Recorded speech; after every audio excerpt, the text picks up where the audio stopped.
Huwag mo akong pigilan sa mga insertions ko. Huwag ka nang makialam sa budget. Na ginagawa ko lang ang mga utos niya tungkol sa mga insertions na sinasabi niyang hindi na raw niya makilala. Nagsabi na ipinapa-insert ng mga projects ang Pangulo na worth 50 billion pesos. Naging malinaw sa akin na siya mismo ang nag-utos kila Secretary Mina Pangandaman at Yusek Adrian Bersamin ang gusto niya ng 50 billion pesos na insertion. Ngunit ang sagot ng Pangulo, humingi ka ng bago or dagdag na insertions. Bakit hindi niya agad tinanggal noon pa? Kasi mismo siya ang nagbibigay ng utos. Ako mismo ang nakasaksi at nakausap ng mga taong direktang sangkot. Hindi lang po ang Pangulo ang may insertion sa budget. Pati po si Congressman Sandro Marcos,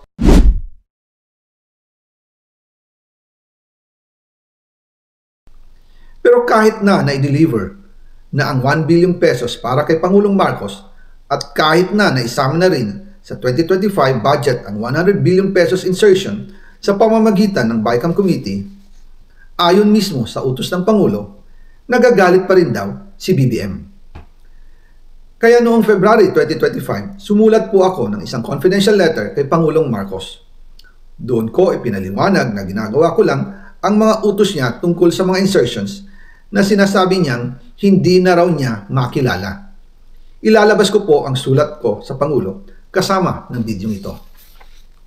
Si Yusek Jojo Cadiz ang nag-ayos ng aming meeting noong March 2025 sa 1201 Aguado Street, tapat ng Malacanang, Gate 4. Pero sa halip na kumalma ang Pangulo, lalos lang siyang nagalit.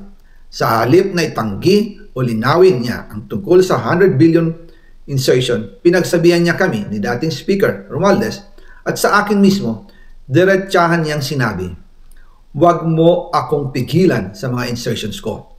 Huwag ka nang makialam sa budget." Dahil sa mga binitawang salita sa akin ni BBM, naging malinaw sa akin na siya mismo ang nag-utos kila Secretary Mina Pangandaman at Yusek Adrian Bersamin na ipasok ang 100 billion pesos worth of projects. Kaya kung hindi talaga totoo na galing sa Pangulo ang utos, bakit hindi niya agad tinanggal noon pa sina Secretary Mina Pangandaman at Undersecretary Adrian Bersamin nang pinaalam ko sa kanya ang 100 billion insertions sa pamamagitan ng sulat? Bakit ngayon lang nila pinag-resign kung kailan nalaman ng publiko ang tungkol dito?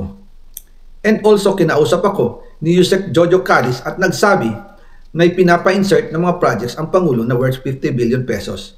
And sinabi ko kay Yusek Jojo na meron ng instruction kay Secretary Mina Pangandaman at Yusek Adrian Bersamin about the 100 billion pesos insertion.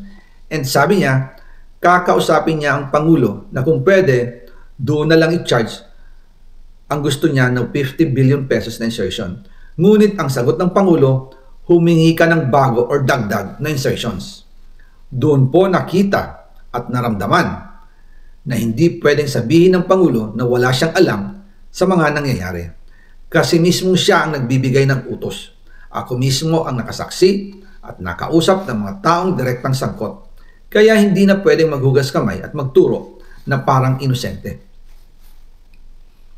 At kung titingnan ninyo ang 2026 budget, may panibago siyang 97 billion insertions. Pero ngayon, ipinasok na mismo sa President's Budget or NEP 2026. Yan po ang kinumpirma ni Secretary Manny Bunoan na may instructions ang Pangulo na magpasok ng 100 billion ulit sa President's Budget. Kaya wala na siyang pwedeng ipamigay. Ito ay nalaman ko noong May 2025 sa meeting namin kasama si dating Speaker Romualdez sa number 30 Tamarind Street, Forbes Park. Kaya nang nadiskubre ng House of Representatives ang insertion sa flood control sa 2026 budget, ibinalik namin ang DPWH NEP 2026 dahil mali na ito at panibagong flood control projects na naman. Hindi lang po ang Pangulo ang may insertion sa budget. Pati po si Congressman Sandro Marcos, meron din pong pinapasok taon-taon. Noong 2023, may 9.636 billion pesos.